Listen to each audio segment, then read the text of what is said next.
Terms of P and Q, तो एक मैं यहाँ पे अभी बना लेता हूँ कि ये हमारे पास लाइट सपोज क्रोमोसोम है, ये जो शॉर्ट आर्म है इसको आप पी आर्म भी बोलते होते हैं, और ये जो लॉन्ग आर्म है इसे आप क्यू आर्म भी बोलते होते हैं, ठीक है।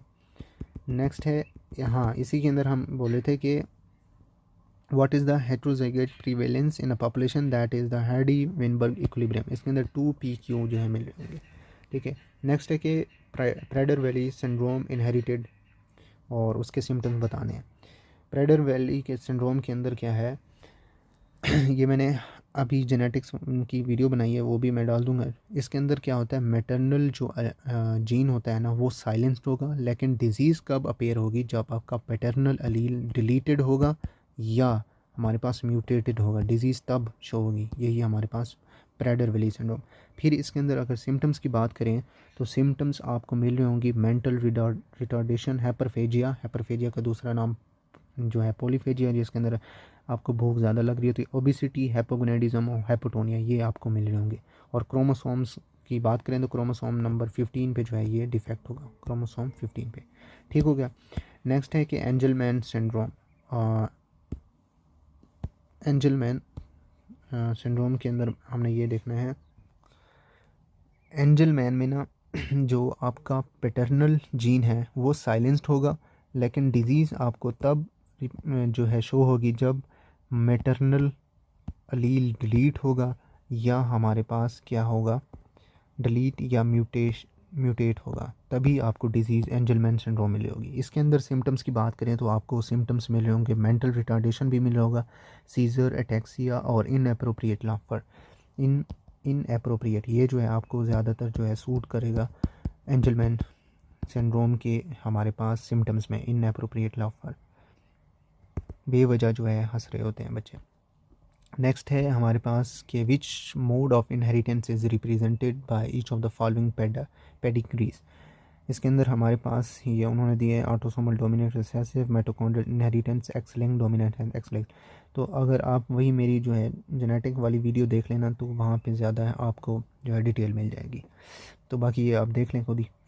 नेक्स्ट है हमारे पास कि what percentage of sons of a carrier mother is expected to inherit X linked recessive disease, 50% जो है उसके अंदर मिल रहे होंगे। नेक्स्ट है कि ट्रू या फॉल्स बताना है। इसके अंदर mother with X linked dominant disease के साथ है, may pass the disease to her sons but not to her daughters, इसके अंदर क्या है, फॉल्स है। Adult polycystic kidney disease inherited in autosomal dominant के अंदर होगी, सही है। इन्फेंटाइल पॉलीसिस्टिक डिजीज़ जो है उसके अंदर ऑटोसोमल रिसेसिव। तो उसी जेनेटिक वाली वीडियो में मैंने बताया कि ऑटोसोमल हमारे पास सॉरी जो पॉलीसिस्टिक किडनी डिजीज़ है ना वो ऑटोसोमल डोमिनेंट भी हो सकती है और रिसेसिव भी हो सकती है। डोमिनेंट जो है आपकी एडल्ट में होगी, सही है, और जो रिसेसिव जो होगी ना ऑटोसोमल रिसेसिव वो आपकी इन्फेंटाइल पॉलीसिस्टिक किडनी डिजीज़ में होगी, ठीक है।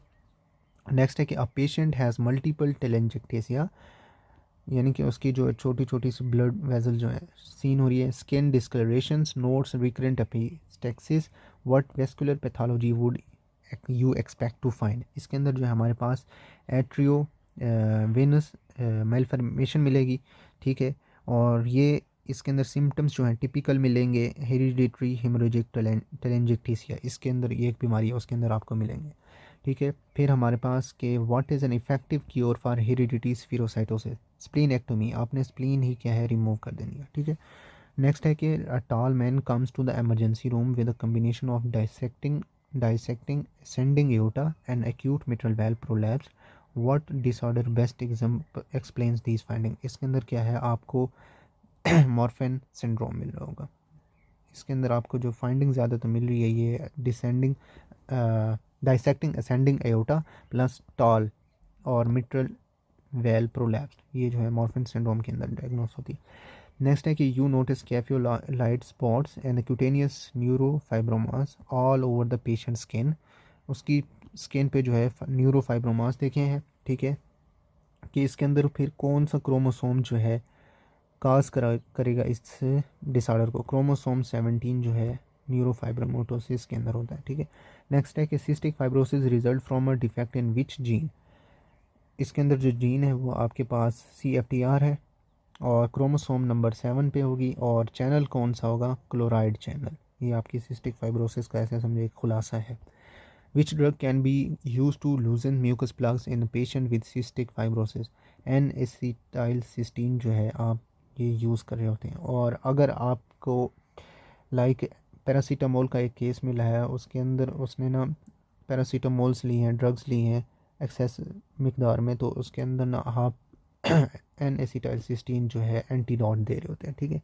फिर हमारे पास है कि आप patient with cystic fibrosis increase risk of deficiency which vitamins, कौन से विटामिन्स आपको सिस्टिक फाइब्रोसिस में नजर आएंगे, फैट सॉल्युबल ADE के, ये आपको मिल जाएंगे। नेक्स्ट है कि 4 year old boy needs to use his upper extremities. तो ये साफ साफ है कि इस मैन्योर का नाम बताना है गोवर मैन्योर्स। गोवर मैन्योर्स जो है आपको जो है डुशेन मस्कुलर डिस्ट्रॉफी में जो है देखते होते हैं आप। नेक्स्ट है कि a male patient has a long face, large jaw, large ears, autism और macroorchidism in large testes. ये आपको फ्रेजाइल एक्स सिंड्रोम के अंदर मिल रही होंगी। लाइक इसमें सारी चीज़ें जो हैं बड़ी बड़ी मिली होंगी, जा जो है बड़ा मिला होगा, कान भी बड़े, ऑटिज्म और हमारे पास मैक्रो ऑर्किडिज्म जो है मिल रही होगी फ्रेजाइल एक्स सिंड्रोम के अंदर। नेक्स्ट है कि before his anticipated death 42-year-old man had received many years of treatment for depression, severe cognitive decline, involuntary breathing movements. His father had similar symptoms shortly before his death. What is the cause of this patient? Most likely Hunting disease जो है ये इसकी cause है। Next है कि newborn is diagnosed with the Down syndrome and she is vomiting bilious material. What is the most likely cause, duodenal atresia जो है down syndrome के अंदर जो है आप ड्यूरिनल एट्रेजिया भी देख रहे होते हैं, ठीक है। नेक्स्ट न्यूट्रिशंस के हैं, न्यूट्रिशंस में हम देखते हैं डेफिशिएंसीज, उन्होंने विटामिन्स दिए हैं, सिम्टम्स भी दिए हैं और इनमें डेफिशिएंसी बतानी है। पहला है कि bruising, anaemia, swelling, gums, poor wound healing. ये आपको किस में मिल रही होगी, विटामिन C के अंदर। स्कर्वी जो है आप जिसे बोलते होते हैं हो रही होती है इनमें, लाइक स्वेलन गम्स और पुअर वाउंड है, ठीक है। नेक्स्ट है कि किलोसिस एंड कॉर्नियर वेस्कुलरेशन जो है, वेस्कुलराइजेशन आपको ये मिली होगी विटामिन B2 पे, ठीक है। Convulsions, hyper irritability, peripheral neuropathy और सिड्रोप्लास्टिक एनीमिया कहाँ पे मिल रहा होगा आपको, विटामिन B6 पे। फिर डर्माटाइटिस, इंटराइटिस और एलोपेशिया ये आपको कहाँ मिलेगा, बायोटिन में। बायोटिन का जो है दूसरा नाम क्या है ये आपने कमेंट में बताना है, ठीक है। डर्माटाइटिस, इंटराइटिस, एलोपेशिया और एड्रीनल इंसफिशिएंसी ये आपको कहाँ पे मिल रही होंगी, विटामिन B5 पे, ठीक है। फिर हमारे पास डायरिया, डर्माटाइटिस और डिमेंशिया, अगर इनको ट्रीट ना किया इवन के डेथ भी हो सकती है, ये हमारे पास है विटामिन B3, ठीक है। नेक्स्ट है हमारे पास के, एक मिनट इसको मैं मिटा लूँ। नेक्स्ट है कि haemolytic anaemia, muscle weakness and neuropathy, इसके अंदर जो है आपको विटामिन E जो है डेफिशिएंसी मिली होगी। नेक्स्ट है कि हाइपोकैल्सीमिक टेटनी है, तो इसके अंदर कौन सा है आपका, विटामिन D होगा, ठीक है। Microcytic megaloblastic anaemia with no neurologic problems, इसके अंदर आपको फोलिक एसिड जो है डेफिशिएंसी मिली। ब्लाइंड नाइट ब्लाइंडनेस, सॉरी ये छोड़ दिया मैं, माइक्रोसाइटिक, फिर मेगैलोब्लास्टिक एनीमिया, सब एक्यूट कंबाइंड डिजनरेशन, पैरास्थीसिया और हमारे पास ऑप्टिक न्यूरोपैथी मिलेगी, तब आपकी विटामिन B12 जो है डेफिशिएंसी होगी। नाइट ब्लाइंडनेस विटामिन A के अंदर होगी, ठीक है। वर्निक कॉर्सकफ सिंड्रोम जो है ये आपको विटामिन B1 के अंदर मिल रहा होगा। नेक्स्ट है कि विच विटामिन और mineral is a cofactor for many transcription factors and has dysgeusia. Dysgeusia क्या है, ये एक मेटालिक टेस्ट सेंसेशन होती है आपके माउथ के अंदर, ये लाइक डिस्क्वीजिया कहलाती है। तो इसके अंदर कौन सी डेफिशिएंसी होगी, जिंक जो है आपको ये डिस्क्वीजिया जो है करा रहा होता है, इसकी डेफिशिएंसी। मेटाबॉलिज्म जो है इसके अंदर क्या है, रेट डिटरमाइनिंग एंजाइम्स बताने आपने। पहला है हमारे पास कोलेस्ट्रॉल सिंथेसिस, कोलेस्ट्रॉल सिंथेसिस के अंदर क्या है, HMG CoA रिडक्टेज होगा। डिनोवो प्यूरिन सिंथेसिस के अंदर क्या है, ग्लूटामाइन PRP जो है अमाइडो ट्रांसफेरेज होगा। डिनोवो पेरिमिडाइन सिंथेसिस के अंदर कौन सा होगा, कार्बामोइल फॉस्फेट सिंथेस 2।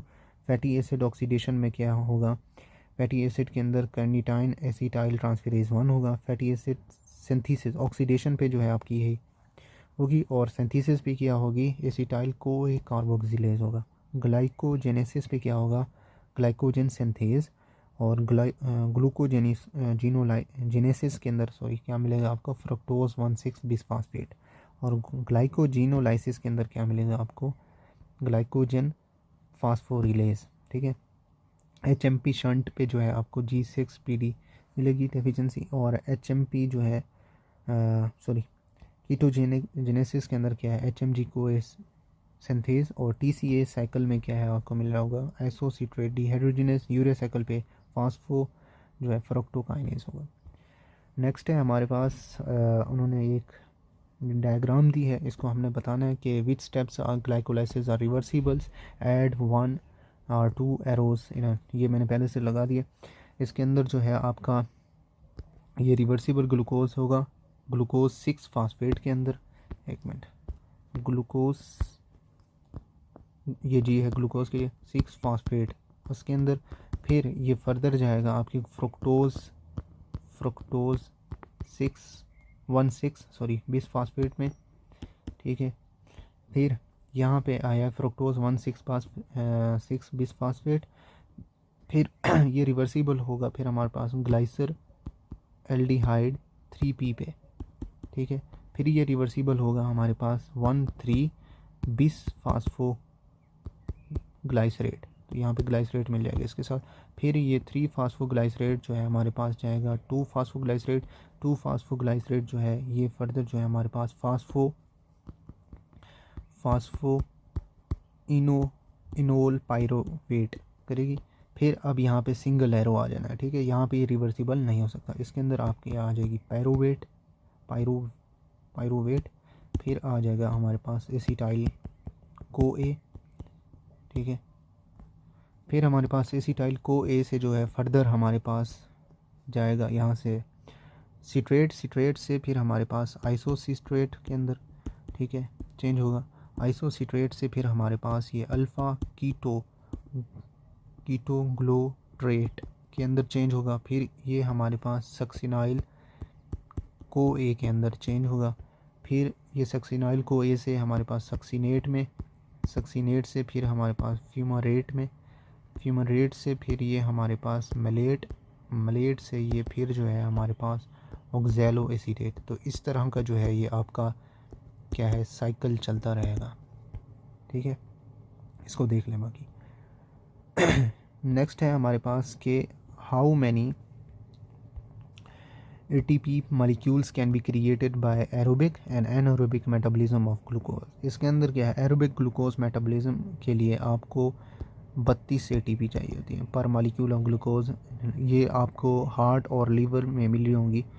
और 32 हार्ट और लीवर में ATP, हार्ट प्लस हमारे पास लीवर में। और 30 एरोबिक जो है आपको कहाँ पे मिली होंगी, मसल्स के अंदर ATP मिली होंगी। ठीक है। फिर यहाँ पे अभी मैं इन एनारोबिक की बात कर रहा हूँ, तो इसके अंदर क्या है आपको एनारोबिक ग्लूकोज मेटाबॉलिज्म प्रोडक्ट जो है सिर्फ 2 नेट ATP।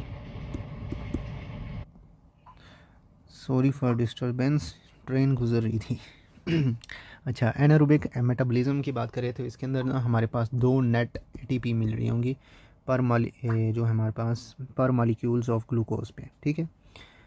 कौन कौन सी एरोबिक पे जो आपको 32 ATP हार्ट और लीवर पे मिल रही होंगी और मसल पे 30 ATP मिल रही होंगी।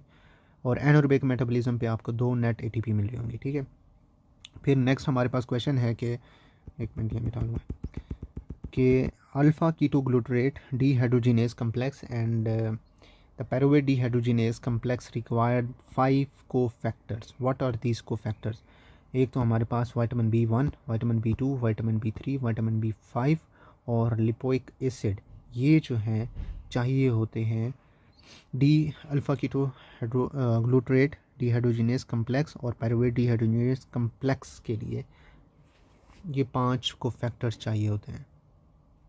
फिर हमारे पास है कि 4 इरिवर्सिबल एंजाइम्स के नाम बताने हैं जो ग्लूकोनियोजेनेसिस में आते हों। एक तो हमारे पास जो है पायरुवेट कार्बोऑक्सीलेज। फिर हमारे पास PEP कार्बोऑक्सीकाइनेज कार्बोऑक्सीकाइनेज, ये 2 हो गए। तीसरा जो है हमारे पास है फ्रुक्टोज 1,6 बिसफास्फेट। चौथा जो है हमारे पास ग्लूकोज 6 फॉस्फेट। कौन कौन से? एक तो हमारे पास पायरुवेट कार्बोक्सिलेज, फिर हमारे पास PEP कार्बोऑक्सीकाइनेज, फिर हमारे पास फ्रुक्टोज 1,6 बिसफास्फेट और ग्लूकोज 6 फॉस्फेट। ये जो है ग्लूकोनियोजेनेसिस में इरिवर्सिबल एंजाइम्स मिल रहे होते हैं। नेक्स्ट है कि what are Heinz bodies and what are bite cells. इसके अंदर हमने हिंस बॉडीज़ जो हैं ये डीनेचर्ड हीमोग्लोबिन प्रिसिपिटेट्स क्लम्प्स होते हैं, और RBC की जो मेम्ब्रेन है ना उसके साथ क्या है, ये चिपके होते हैं। RBC की मेम्ब्रेन्स पे क्या है, ये चिपके होते हैं हिंस बॉडी, ठीक है। और जब RBC पास करेगा स्प्लीन से या मैक्रोफेज से, रिमूव जो है हिंस बॉडीज़ जो है वो रिमूव्स हो जाएंगी, ठीक है। फिर which make the cell look like as if a bite, यानी कि इस तरह का आपका जो है एक RBC है ना, तो वो जब स्प्लीन से यानी कि आपका जो है पास होगा तब ये ना ये इस तरह का जो है शो होगा कि ये खाया हुआ है। इसे बोलेंगे बाइट सेल्स, ठीक है। नेक्स्ट है fill in the box on image below noting the substrate of the urea cycle. Urea cycle को हमने नोट करना है इसके अंदर, बल्कि इसे आप देख लें कितनी बार कर चुके हैं ये तो, ठीक है। नेक्स्ट हमारे पास फिर आया कि नेक्स्ट है कि fill in the boxes following chart noting the enzyme that catalyse each step of the catecholamine synthesis. इसके अंदर आपने ये बताया फिनाइल एलानाइन पे जो है आपको कौन सा एंजाइम मिलेगा, फिनाइल एलानाइन हाइड्रोक्सिलेज मिल रहा होगा, ठीक है, हाइड्रोक्सिलेज। फिर हमारे पास टायरोसिन से कौन सा आपको एंजाइम मिल रहा होगा, tyrosine hydroxylase, tyrosine hydroxylase.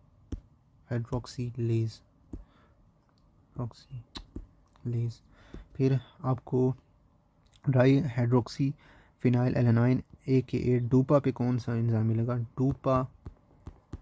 डूपा D carboxylase, ये एंजाइम आपको मिल रहा होगा, ठीक है, कार्बोक्सिलेज। फिर इस तरह का जो है साइकिल चलता है, phenyl alanine tyrosine di hydroxy phenyl alanine, फिर डोपामाइन यहाँ पे विटामिन आ गया, विटामिन B6 जिसे आप पेरिडोक्साइन भी बोलते हैं। फिर डोपामाइन के बाद आपके विटामिन C आ जाएंगे, फिर नॉर एपिनेफ्रिन, फिर सैम, फिर हमारे पास एपिनेफ्रिन, ठीक है।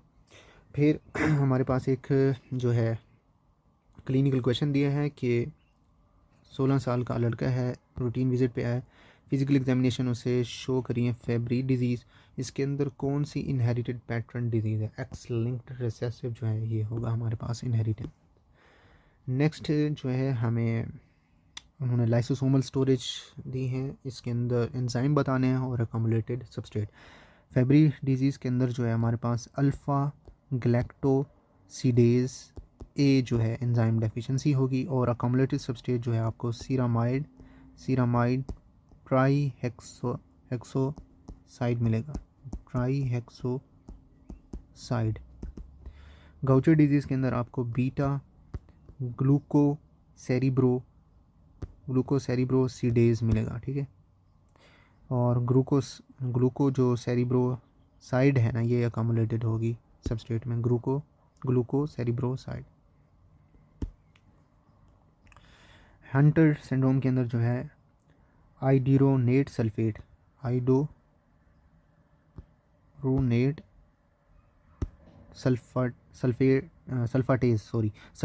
मिलेगा, आइडोरोनेट सल्फाटेज। और इसके अंदर कम्युलेटेड कौन सी होगी, हेपारिन सल्फेट और डर्माटैन सल्फेट। हर्लर सिंड्रोम के अंदर जो है आपके पास जो है अल्फ़ा L और हमारे पास आइडोरोनिडेज, हेपारिन सल्फेट और डर्माटाइन सल्फेट ये अकोमुलेटेड में मिलेंगे फिर से। बाकी ये जो है आप यार उसमें से देख लेना फर्स्ट एड की बुक से। क्रेब्स डिजीज़ में जो है हमारे पास ग्लैक्टोसेरिब्रोसिडेज मिलेगी, गैलेक्टोसेरेब्रोसाइड जो है वो अकम्युलेटेड सब्सटेंस मिलेगा। मेटाक्रोमेटिक ल्यूकोडिस्ट्रॉफी के अंदर अर्साइल सल्फेटेज ए मिलेगा, जिसमें हमारे पास सेरिब्रोसाइड सल्फेट जो है उसका अकम्युलेटेड सबस्ट्रेट होगा। नीमन पिक डिजीज़ के अंदर स्फिंगोमाइलिनेज मिलेगी और स्फिंगोमाइलिन जो है अकम्युलेटेड सब्सटेंस होगा। और टे एच डिजीज़ के अंदर जो है आपका एंजाइम डेफिशिएंसी होगी हेक्सोसेमिनीडेज ए पे, और अकम्युलेटेड सब्सटेंस जो है हमारे पास GM2 गैंग्लियोसाइड जो है मिलेगा। ठीक है, नेक्स्ट है कि most mucopolysaccharides are inherited in autosomal recessive pattern में जो है इनहेरिटेड होते हैं। एक्सेप्शन जो है यहाँ पे एक है हमारे पास हंटर डिजीज़ के अंदर जो है म्यूकोपोलीसेक्राइड इनहेरिटेड जो है ऑटोसोमल रिसेसिव होती है, एक एक्सेप्शन के हंटर डिजीज़ के अलावा। फिर हमारे पास most sphingolipidosis are inherited autosomal recessive pattern है, एक्सेप्शन जो है फेब्री डिजीज़ होगी। Which cell type can not use ketones as energy source and why. जो आपके एरिथ्रोसाइट्स होते हैं ना, आरबीसीज एरिथ्रोसाइट्स जो होते हैं ना, ये कीटोन्स को जो है एज एनर्जी यूज़ नहीं कर सकते। क्यों? क्योंकि इनके पास माइटोकॉन्ड्रिया नहीं होता। ठीक है, फिर नेक्स्ट है हमारे पास कि what is the target enzyme of the lovastatin. Lovastatin का टारगेट क्या है? ये HMG one of statin drug है। ये HMG को ए रिडक्टेज उस एंजाइम को टारगेट करेगी, को ए रिडक्टेज को। ठीक है, विच ए पोली लिपोप्रोटीन जो है बाइंड करेंगी टू द LDL रिसेप्टर्स के साथ, ऑन विच लिपोप्रोटीन्स फाउंड। इसके अंदर में हमारे पास एक तो B100 VLDL IDL और LDL और IDL कौन कौन सी B100 रिसेप्टर पे होगी, और लिपोप्रोटीन्स कौन सी होंगी? VLDL LDL और IDL, ये जो हैं लिपोप्रोटीन्स फाइंड होंगी। ठीक है, नेक्स्ट है उन्होंने लिपोप्रोटीन्स ये उनके फंक्शन बताने। Deliver dietary triglyceride to peripheral tissues के अंदर कौन सी हमारे पास काइलोमैक्रोन होती है। Hepatic cholesterol to peripheral tissues के अंदर कौन सी आपकी LDL होती है। Hepatic triglyceride to peripheral tissues में कौन सी होती है? VLDL। और ट्राइग्लिसराइड और कोलेस्ट्रॉल टू लीवर के अंदर कौन सी होती है? IDL। और हमारे पास mediate cholesterol transport from peripheral to liver कौन सी आपकी? HDL है। ठीक है, HDL जो है गुड कोलेस्ट्रॉल होता है और LDL जो बैड कोलेस्ट्रॉल होता है। In which organ HDL is produced. जो आपका लीवर है और हमारे पास इंटेस्टाइन है ना, उनमें ये प्रोड्यूस हो रही होती है। इतना था हमारे पास बायोकेमिस्ट्री फर्स्ट एड की। सही है, बाकी जो अगर कोई गलती हो या जो भी आप कमेंट कर देना, मैं उसे पिन कर दूंगा। ठीक है, बाकी इंशाल्लाह हम देखेंगे दूसरे जो है इसके फर्स्ट एड के जो रह गए हैं सिस्टम्स, उनको हम तरतीब से करेंगे इंशाल्लाह। बाकी जो आपने अगर देखना है ना, तो मेरी प्ले लिस्ट में चले जाएं, प्ले लिस्ट में वहाँ पे देखें सारे जो हैं, मैंने वो तरतीब से नेम भी दिए हुए हैं, तो वहाँ से आप देख लें सारा जो आपको चाहिए। रैपिड रिवीजन चाहिए, फिर सेपरेटली भी मैं इंशाल्लाह बनाऊँगा जो अपने लेक्चर्स हैं। जनरल पैथोलॉजी लाइक हमारे पास स्पेशल पैथोलॉजी सेपरेटली, फिर हमारे पास एनाटमी भी बनाऊंगा, फिजियोलॉजी भी बनाऊंगा इंशाल्लाह। ये जो है सेपरेटली मैं बनाऊंगा ताकि आपका टाइम जो है कम लगे, क्योंकि हम अभी जो है हमारे पास टाइम इतना नहीं होता, तो आपको जो चीज़ें हैं ना वो आपको डायरेक्टली मिल जाएंगी इंशाल्लाह। बाकी जो है अल्लाह हाफिज़।